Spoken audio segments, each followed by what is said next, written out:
오늘 화요일 정치화투 시간입니다. 삼선 의원 두 분과 함께합니다. 더불어민주당 김경협 의원 나오셨습니다. 안녕하십니까? 안녕하세요. 김경협입니다. 예, 마스크에 부천시라는 게 딱 적혀 있네요. 부천 출신이라고. 그랬어요? 굳이 강조를 하려고 이렇게. 그러시군요. 아니 이렇게 하나 새겨진 걸 하나 누가 주대요. 아 그래요? 예, 예. 국민의힘의 조혜진 의원도 함께하십니다. 안녕하십니까? 예, 반갑습니다. 조혜진입니다. 네. 오늘 좀 다룰 게 많은데 하나씩 좀 챙겨보도록 하겠습니다. 먼저 지난 한미 정상회담 이후의 결과에 대해서 좀 말씀 나눠볼까 하는데 우리 군의 미사일 사거리를 제한을 했던 한미 미사일 사거리 지침 이게 이제 폐지가 됐습니다. 42년 만에 폐지돼서 미사일 주권을 회복했다 이렇게 되어 있는데 이 의미에 대해서 좀 살펴보도록 하겠습니다. 김경영 의원님. 무엇보다도 우리 안보 주권, 자주국방을 앞당기는데 한 걸음 다가섰다. 네. 기본적인 토대를 이제 닦았다라고 보고요.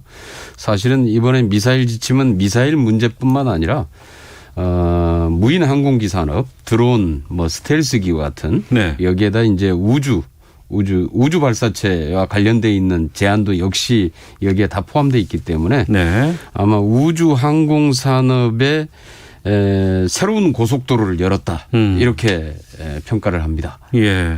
조혜진 의원께서는요? 예, 그 1978년도에 미사일 사거리하고 탄두 중량 제한이 시작된 이후로 우리 역대 정부들이 이 제한을 완화시키거나 해제하려고 노력을 많이 해왔는데 네네. 그동안에 김대중 정부 또 이명박 정부 등 여러 정부들의 노력이 이번에 최종적으로 탄두 중량하고 사거리까지 제한을 완전히 푸는 그래서 지금 이제 김경영 의원님 말씀도 있었지만은 군사적인 측면뿐만 아니라 통신위성이라든가 또 군사위성이라든가 이런 그 우주 발사체 기술 더 나아가서 대륙간 탄도미사일까지 우리 자체 기술로 개발할 수 있는 이 문이 열렸다 하는 점에서 자주 국방 능력뿐만 아니고 과학 기술 발전에 또 이쪽 관련 산업에 큰 기회가 생겼다. 그런 점에서 반갑다. 그렇습니다. 78년에 이 규제가 생겼다고 하셨는데 조혜진 의원께서. 횟수로 보면 79년도일 겁니다. 78년도 예. 미사일 개발 시작한 이후로. 이 미사일 지침이 왜 만들어진 거예요? 당시에 이제 미국의 카터 정부였죠. 우리는 박정희 정부 때고요. 예. 박정희 정부의 이제 인권 탄압을 문제를 삼기 시작을 한 미국에서 문제를 삼으니까 문제를 삼으면서 이제 압박을 했던 게 미국은 철수할 수도 있다라고 이제 우리나라를 압박해 오기 시작을 했고 여기에 이제 박정희 정부는 그럼 우리 독자적인 미사일 개발하겠다. 핵 개발도 그때 얘기가 나왔었죠. 핵 개발 얘기는 저도 좀 들었던 것 같아요. 핵 개발도 얘기가 나왔는데 독자적으로 이제 미사일 개발에 나서겠다. 이제 이렇게 하니까 여기에 대한 제약을 가하기 시작을 한 거죠. 그래서 이게 이제 주변국들의 이제 군비 경쟁을 이제 격화시킬 우려가 있다. 이래가지고 미국에서 이제 아마 우리나라가 유일할 걸요. 이런 미사일 지침으로 이렇게 강력하게 규제를 했던 게. 그래서 이게 아직까지 이제 계속돼 왔던 건데. 매 정부 때마다 조금씩 그 사거리나 탄두량은 좀 늘어나긴 했어요. 늘어나긴 했는데, 근데 이제 완전히 이번에 이 지침을 해제한 게 이번이 이제 처음이죠. 42년만. 그러니까 국제사회에서 모두가 이게 하는 규범이나 이런 것이 아니고 그냥 미국과 우리와의 관계였네요, 그러면? 그렇죠. 그러니까 78년도에 자주국방 그 노력의 한 부분으로 자체 미사일 개발을 했죠. 그때 이제 미국의 나이키 허큘리스 미사일을 참고하고 또 프랑스 기술을 또 도입하고 해가지고 만들었는데 이 기술이 미국 정부가 볼 때 예상 밖으로 굉장히 잘 만든 거예요. 그러니까 이런 정도로 되면은 조만간에 이렇게 미사일 고도화 또 심지어 또 핵 개발까지도 가능할 수도 있겠다는 생각에 그 당시에 존 위컴 주한미군 사령관이 우리 국방부에다가 미사일 개발 제한해라라고 하니까 우리 노재현 당시 국방장관의 편지로 79년도 9월에 편지로 보낸 겁니다. 사거리는 180km 안으로 하고 탄두 중량을 500kg 이하로 해서 개발하겠다 해서 미국이 양해하고 그러니까 이건 무슨 협정이나 조약도 아니고요. 네네. 지침이라고도 하기도 사실 좀 애매합니다. 어쨌든 간에 우리가 우리 국익을 위해서 개발은 해야 되겠고 근데 동맹국에 그런 우려가 있으니까 또 좀 전에 김경영 의원님 말씀하신 것처럼 주변 국가들이 다 같이 이제 군비 경쟁에 뛰어들 가능성이 있으니까 그런데 개발은 또 포기할 수는 없고 해서 그렇게 했다가 점점 이제 시간이 지나면서 풀어서 오늘까지 이제 완전 해제까지 이르게 된 거죠. 그러니까 뭔가 규제가 있거나 묶여 있으면 그 기술을 발전시키기가 쉽지 않잖아요. 해볼 생각도 못 하고 해볼 여러 가지 기술 같은 걸 개발하기가 쉽지 않은데 그럼에도 좀 우리 미사일 수준 같은 건 지금 어느 정도인가요? 지금 이제 가장 최근에 개발했던 게 현무. 그건 평가가 상당히 좋던데요. 예, 탄두와 정확도, 정교함 이런 데서 거의 세계적인 수준이다 이렇게 보고 있고요. 예. 우리 김병주 의원 미사일 사령관 출신 김병주 의원의 얘기에 의하면은 고층 건물의 특정 층을 겨냥해서 특정 층만 공격할 수도 있는 미사일 아주 정교함을 가진 미사일이다 이렇게 얘기하더라고요. 그래서 우리가 이제 미사일 이 개발 기술이나 이런 수준들은 굉장히 고도에 올라와 있습니다. 기술이 없어서 못한 게 아니고 아까 얘기했던 이 미사일 지침 때문에 이 인공위성 발사체도 그거 아닙니까? 발사체를 만들 역량이 있어요. 기술도 되고. 그런데 사실 이 지침 때문에 발사체를 못 만들었죠. 못 만들고 이제 우리가 인공위성 쏠 때는 다른 나라의 발사체를 빌려서 발사할 수밖에 없었는데 이제는 우리가 독자적으로 이런 이제 위성 아까 얘기했던 장거리 이런 미사일 이런 부분도 그렇고요. 그다음에 이제 아까 무인 항공기 시장 이것도 이제 앞으로 굉장히 커질 거로 보고 있거든요. 그러니까 드론이 우리가 알고 있는 조그만 그 드론 말고 어마어마한 시장이 있다면서요? 드론이 굉장히 많죠. 드론 무인 항공기 시장 스텔스기도 마찬가지고요. 이런 드론 항공기 시장 그래서 이 우주 항공 시장이 2030년이 되면은 전 세계 약 한 1,000조 원이 넘어설 것이다 이렇게 보고 있거든요. 네. 우주 항공 산업 시장이. 그런데 이제 우리가 여기에 본격적으로 이제 대비를 할 수 있고 우리도 여기에 뛰어들 수 있는 이제 준비가 됐다 이렇게 봐야죠. 우리로서는 좋은 기회일 것 같고 상당히 그동안 막혀있던 게 이제 풀리는 느낌이 있습니다만 외교적으로 봤을 때 어려움 같은 것들이 또 동반될 수도 있는 우려도 있지 않을까 싶은데 그 부분은 어떤가요? 주변국들은 별로 안 좋아하겠죠. 중국 대사가 우리의 이런 조치가 중국 국익을 해치면 가만 안 있겠다고 얼음장을 놓았고. 네. 북한도 외무성 고위 당국자가 직접 발표한 건 아니지만은 조선중앙통신의 평론가 이름으로 발표를 했지만은 이런 미사일 제한 해제가 북한에 대한 노골적인 적대 행위다. 네.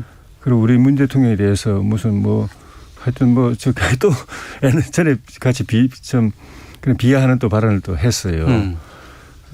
그런 반응들이 있는데 그건 우리로서는 그런 얼음장이나 협박에 굴해 가지고는 안 되는 거죠. 네네. 제가 오히려 더 이해가 안 되는 게 북한의 반응이에요. 북한이 그동안에 반미 자주 이런 걸 늘 민족 자주 이런 걸 외치놓고 정작 미국이 그걸 해제하고 우리가 주권을 회복했는데 네네. 이거를 굉장히 불쾌하게 신경질적인 반응 보이는 거는 좀 그동안에 말한 거하고 이게 그따르고 속다른 것 아닌가. 오히려 더 반겨줘야 되는데 그런 점에서 좀 굉장히 유감스럽습니다. 어떻게 보십니까? 우리 문재인 정부 들어서 이제 미사일 사거리가 800km까지 확대됐지 않았습니까? 네. 그러니까 그때도 중국에서 이게 지금 이제 중국 겨냥한 거 아니냐라고 하는 제기는 있었죠. 네. 있었는데 실제로 이제 지금 이제 북한이 워낙 중장거리 탄도미사일 ICBM까지 개발하고 있는 형국인데요. 우리가 거기에 이렇게 반드시 묶여 있을 문제는 아니고 이건 우리 자주국방 안보 주권의 문제다. 네. 그래서 우리가 이걸 가지고 실제로 어느 나라를 어떻게 공격하겠다라고 하는 의지를 가지고 있는 게 아니고 적어도 우리가 주변 국가의 항상 관계들도 항상 동반자 관계, 중국하고도 전략적인 동반자 관계라고 하는 큰 원칙을 가지고 네. 중국과의 여타의 다른 협력들이 이루어지고 있기 때문에 아마 이제 중국에서도 굉장히 원론적인 이렇게 문제 제기 이거는 할 수 있겠지만은 그렇다고 그래서 자신들도 이미 장거리 탄도미사일을 보유하고 있는 상황에서 네. 우리가 보유하는 것을 문제 삼을 만한 명분은 없죠. 이건 실질적으로 이제 안보 주권에 해당되는 문제이기 때문에 그거는 왈가왈부할 문제가 아니다 이렇게 보고 있습니다. 알겠습니다. 이 북한의 반응도 보니까 이제 북한 정권의 좀 공식적인 입장이라기보다는 평론가 입장의 말을 좀 평론가 개인의 입장으로 이렇게 얘기해 놓은 거 보니까 수위를 상당히 낮춘 것 같고 뭔가 가만히 있지는 못하겠고 반응은 해야 되겠는데 이런 정도의 반응이 나온 게 아닌가 생각하고 있습니다. 예. 그러면 다음은 뭐가 있을까 봤더니 이제 우리 전자권 문제가 계속해서 지금 될 듯 하면서도 안 되고 있고 또 미국이 태도를 좀 바꾼다거나 이런 부분들이 계속 좀 보고 있거든요. 이런 건 어떻게 판단하세요? 일단 그 전자권 전환은 오로지 우리 국익의 관점에서 판단을 해야 되죠. 네.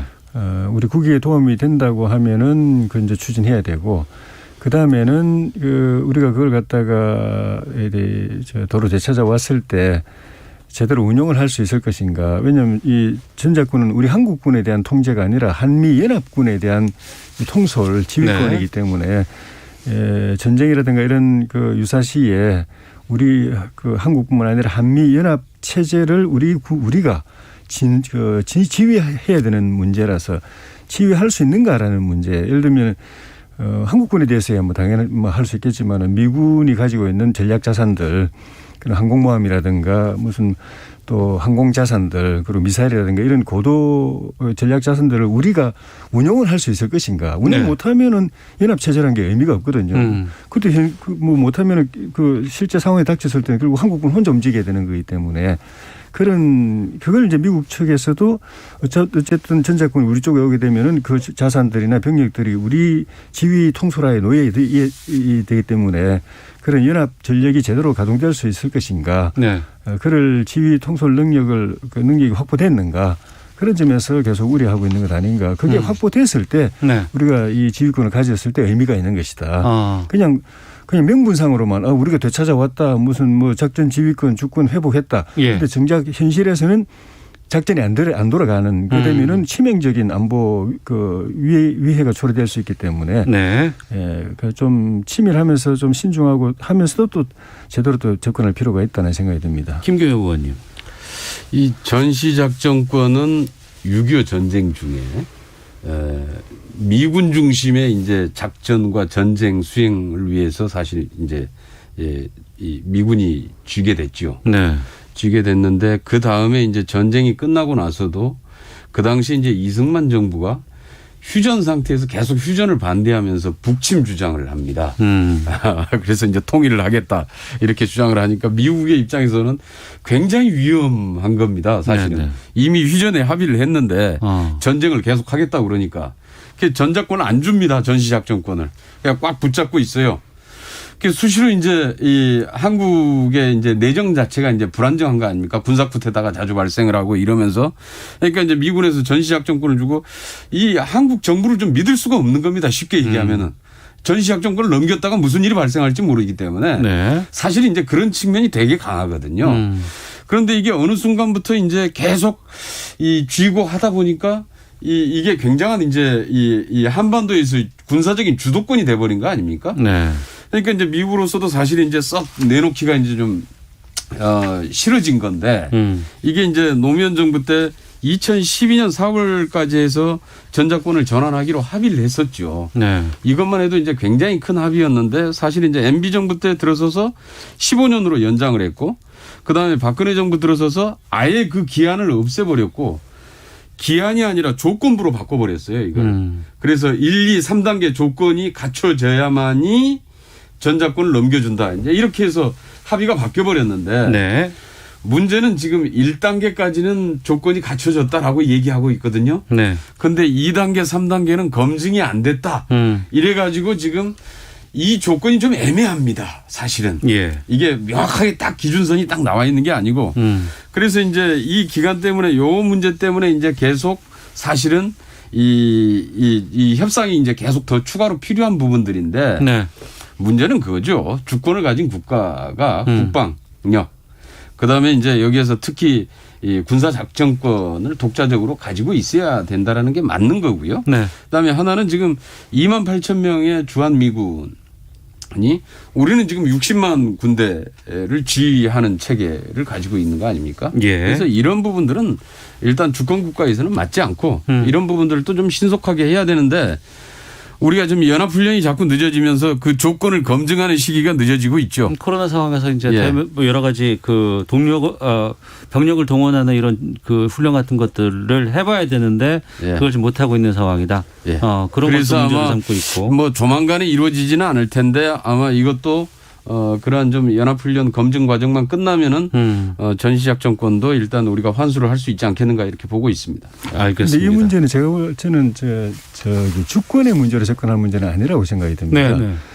우리 입장에서 볼 때는 그렇게 말할 수 있지만 거꾸로 보면 미국이란 나라는 전 세계 이거 지금 패권 국가인데 우리 군의 통솔 하에 미군과 미국 전략자산들을 다 넘기는 거거든요. 네. 미국의 주권 입장에서 볼 때는 이건 도저히 주권이라는 논리로 보면은 미국한테서 우리가 전자권을 가져오고 우리 밑으로 들어와라고 또 요구할 수 없는 거예요. 주권 개념으로 접근하면 이게 합의가 될 수 없는 것이고 유사시의 연합 작전 능력, 그 전시의 그런 그 대비 역량이 어떻게 갔을 때 이 체계가 어떻게 지휘 체계가 어떻게 갔을 때 가장 효율적인가 네. 측면에서 저는 접근해야 된다고 봅니다. 그래서 제가 말씀드린 게 결국은 우리가 미국하고 손잡고 있는 것도 미국의 그런 강력한 군사력을 활용하기 위한 거지 않습니까? 알겠습니다. 우리가 갖지 못한 거기서 항공모함이라든가 뭐 스텔스라든가 뭐 폭격기라든가 또 정찰기라든가 이런 것들 그리고 미군 이걸 갖다가 우리가 활용하기 위한 건데 정작 전쟁이 벌어졌을 때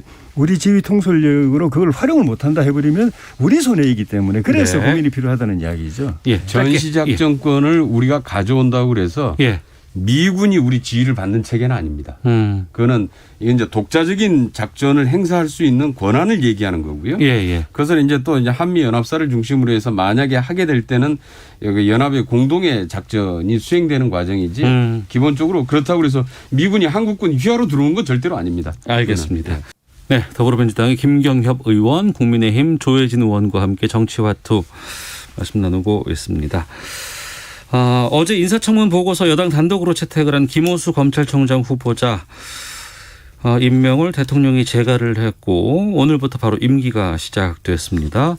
여기에 대해서 한 말씀씩 듣고 좀 말씀 계속 이어가도록 하겠습니다. 조혜진 의원께서 먼저 여기에 대해서 좀 하실 말씀이 있으실 것 같은데. 그 여론의 반응은 별로 썩 좋지는 않을 것 같아요. 사실 지난번에 4.7 재보선의 선거 민심이 그동안에 이런 일방적인 인사 또 그 인사가 또 잘 됐으면 괜찮은데 네.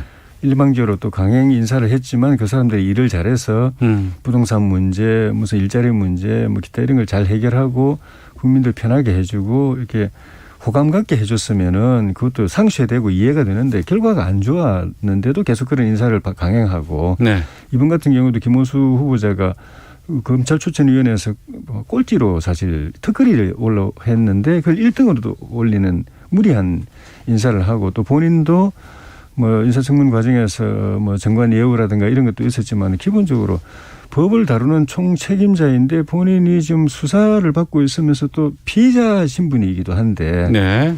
그런 걸 무시하고 법을 손에 쥐고 이제 법의 단죄를 받는 입장에 있는 사람을 법에 손에 쥐고 주무르게 하는 그 자리로 앉힌다는 게 국민의 상식에 맞지 않고 네. 결국 그렇게 무리를 하는 거는 남은 1년 임기 동안에 권력형 비리를 틀어막아라. 수사 못하게 해라. 지금 하고 있는 것도 하지 말고 이 수사 마친 것도 기소하지 말라. 이렇게 돼버리면 정권 잡은 사람은 무슨 잘못을 저질러서 벌 안 받고 정권 못 잡은 사람들만 강하고 네. 핍박받고 이런 그런 정말 이 민주사회가 좀 반민주 사회로 후퇴하는 이런 모습을 국민들이 좀 반감을 많이 가지는 것 같아요. 네. 사실 걱정되고 민주주의라는 게 법치주의라는 게 좀 피땀 흘려서 이런 체제인데 예. 권력의 그 필요에 따라서 이런 식으로 무너뜨리는 게 저는 문제가 많다고 보고 참 걱정이 큽니다. 예, 국민의 반하는 인사라고 말씀해 주셨는데 김경엽 의원님. 이게 청문회가 언제부터 이제 공직자의 자질, 정책 능력 이런 걸 검증하는 게 아니고 완전히 정쟁의 수단으로 이제 변질돼 버린 것 같아요. 그러다 보니까 이제 뭐 온갖 이제 사생활 털기 뭐 이제 본인 것만 아니라 이제 가족들까지 다 털기 뭐 이제 이렇게 가면서 본래 청문회의 목적을 이제 잃어버렸다. 네. 그런데 이제 거기뿐만 아니라 실제로 이제 자질과 능력에 대한 검증이 이루어지고 난 다음에 청문회가 끝났으면은 사실 보고서를 채택하는 게 원칙입니다. 그 보고서의 내용에 적격으로 할 건지 부적격으로 할 건지의 판단을 실어서 보고서를 채택을 해 줘야 되는데 네. 이 보고서 채택 자체를 안 해버리는 건 이건 국회의 책무를 방기하는 거죠. 의무를 안 하는 겁니다. 부적격이라고 하면 이러이러한 이유 때문에 부적격이라고 보고서를 채택을 하면 되고 네. 적격이라고 하면 이러이러한 이유 때문에 적격이다라고 보고서를 채택하면 되는데 지금 같은 경우에 우리 이제 야당에서 전혀 보고서 채택 자체를 안 해버린단 말이죠.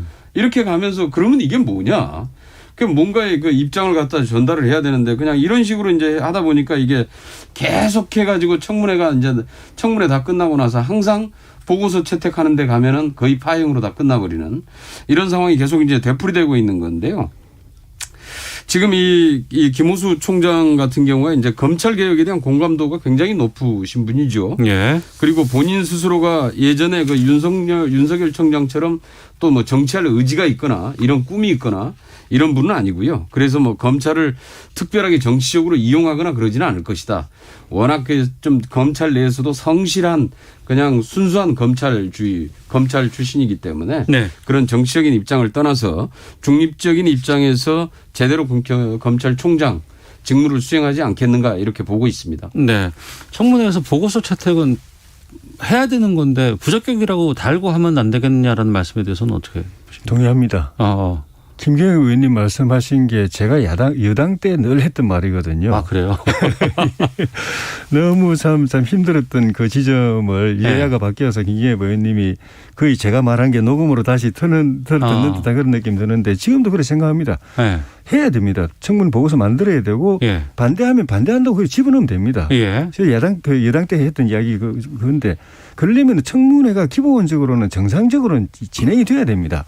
청문회 자체를 아예 처음부터 무력화시켜버리고 중간에 파행해버리고 그렇게 해놓고는 파행이 있었으니까. 처음부터 청문회 자체 정인을 한 명도 안 받아주는 그런 청문회가 됐습니까? 24명이나 우리가 요구했는데 다는 아니더라도 2분의 1 아니면 3분의 1이라도 받아줘가지고 정상적으로 청문이 되도록 검증이 되도록 해야 우리가 그걸 좋다 나쁘다 평가를 할 수 있는 것 아닙니까? 완전 봉쇄해버린 거예요.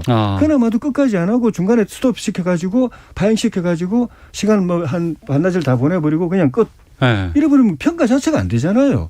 찬성도 반대도 있을 수가 없는 겁니다. 알겠습니다. 그런 조건이 돼야 정상적으로 되고 나서야 우리가 뭐 찬성한다든지 반대하든지 의견이 있을 수 있는 겁니다. 김경엽 의원님. 그러니까 이제 청문회에서 증인을 채택을 할 때 이 증인을 통해서 사실은 어떤 것을 입증을 해야 될 때 이 후보자의 자질이나 능력과 관련된 직접적인 뭔가를 입증해야 될 때 참고인이나 이제 증인을 채택을 하는데 사실 전혀 관계가 없는 단지 그냥 그동안에 계속 그 문재인 정부에 대해서 아주 날카롭게 비난을 했던 이런 분들을 이제 증인으로 채택을 해가지고 하나의 정치 공세의 장으로 이용하겠다. 네. 이런 의사를 너무 노골적으로 표시하니까 이렇게까지 이 관계없는 증인을 채택을 해야 되느냐. 네. 이런 문제가 있었고 그럼에도 불구하고 또 채택은 두 분이가 했을걸요? 참고인. 예, 참고인. 네. 참고인으로 채택을 해서 또 비난 정치 공세할 기회까지 또 다 드렸어요. 그러니까 이제 그런 것까지 다 정치 공세까지 감안해서 보고서에 나는 해서 기왕청문회에서 한 거니까 네. 보고서에 다 기록해서 난 보고서는 채택을 하는 게 맞다 그러는데 저도 사실 야당할 때 보고서는 채택해야 된다. 알겠습니다. 아, 부적격이면 부적격이라고 싫어서 보고서 채택하면 되지 왜 그걸 예. 보고서 채택 자체를 안 하느냐. 저도 항상 했던 얘기입니다. 예. 법사위에서 맞아요. 벌어지는 일은 하나인데 보는 시각은 다 다양하고 서로 간의 차이가 분명히 극명하게 드러나는 것이 아닌가 생각이 들고요. 시간이 많이 없습니다만 하나만 좀 확인하고 또 의견 듣고 마치도록 하겠습니다. 부동산 관련해서 민주당이 공시가 6억에서 9억 구간에 해당하는 주택의 재산세율을 0.05%포인트 감면해 주는 내용의 재산세 완화안을 당론으로 확정했다고 하는데 구체적으로 좀 어떤 내용인지를 말씀해 주시죠. 이제 작년에 지금 이제 집값이 엄청나게 많이 오르면서 네네. 집값이 많이 오른 집들은 공시가가 굉장히 높아지잖아요. 현실하기 때문에 요즘 갑자기 특히 또. 네. 재산세 부담이 늘어난다. 그래서 일정 정도 이하의 서민주택들은 재산세가 너무 급격하게 늘어나니까 일정 정도 감면을 해주자. 그래서 이제 재산세 감면안이 제안이 됐고 예. 그때 이제 정부는 6억 이하. 그러니까 이제 당내에서 그때 당에서 이거 심의할 때는 9억 원까지 하자. 워낙 지금 집값이 올라서 이제 일정 정도 좀 이 서민들 중에서도 이제 여기 해당되는 사람들이 이제 있기 때문에 네. 좀 이제 9억까지 하자 이런 얘기들이 제안이 됐었어요. 그런데 이제 결국은 마지막에 정부 안대로 이제 6억으로 해서 통과되고 말았는데 그 부분은 아무튼 좀 이제 9억까지 해서 네. 급격한 공시지가 집값 인상으로 인한 재산세 부담은 일정 정도 좀 완화를 시켜주자라는 취지가 이번에 이제 담겨 있고요. 네. 그 외에 이제 사실 뭐 종부세나 이제 뭐 양도세 부분에 대한 얘기도 좀 나왔는데 그건 지금 이번에 당론으로 나온 건 채택된 건 아니죠? 당론은 아니고요. 이제 당의 특위안으로 이제 제안이 됐는데 네. 당내에서 그 부분에 대해서는 아주 굉장히 반대가 큽니다. 종부세나 양도세까지 여기서 흔들면은 네네. 또다시 집값 폭등을 부추길 우려가 있고 그다음에 우리가 종부세 이런 것들을 다 포함하더라도 보유세 자체가 미국의 5분의 1, 영국의 4분의 1, 일본이나 프랑스의 3분의 1 수준밖에 안 된다. 그래서 일정 정도 보유세가 낮은 상황인데 여기에서 이런 부분들까지 그렇다고 서민주택에 대해서 보유세를 올릴 수도 없고 예. 그나마 고가주택이나 고소득자가 일정 정도 더 세금을 지금 부담하지 않으면은 필요로 하는 지금 재정들을 어떻게 감당할 겁니까? 알겠습니다. 예. 그래서 일단 그 종부세나 양도세 완화 부분에 대해서는 아주 굉장히 반대가 큽니다. 그래서 아마 통과되기는 쉽지 않을 것 같아요. 여당의 이번 부동산 정책에 대해서는 조혜진 의원께서는 어떻게 보고 계세요? 여당의 당리당략은 제가 관심 가질 사항은 아니고 일반 국민들이 얼마나 편하게 살 수 있느냐 아니면 계속 이 고통을 받아야 되느냐 그 관점인데 네.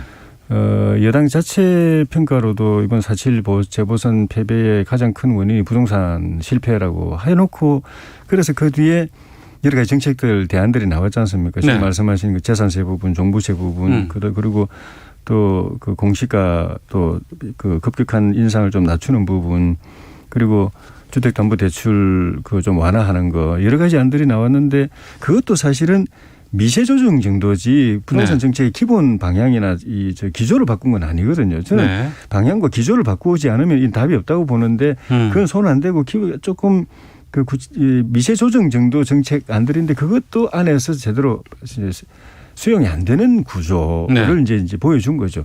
그 부분에 상당 부분 저는 선거 좀 표의 논리도 있지만 또 계급적인 의식도 좀 있지 않나 그런 생각이 들어서 뭐 민주당의 저는 결코 이게 좋은 결정은 아니라고 보지만 그 결정으로 인해서 일반 국민들이 계속 힘들어지는 게 걱정이 됩니다. 그러니까 이번 발표한 정책은 그동안에 부동산 관련된 여러 민심들 여기에는 역행하는 부분이다. 제대로 수용을 안 한 거죠. 민심을 수용하겠다고 했지만 구체적 정책에 들어가 있어서는 하나도 지금 양보를 못 하는 거죠. 예. 이번에 민심은 가장 큰 문제는 이제 집값이 많이 오른 것이 문제인 거죠. 예.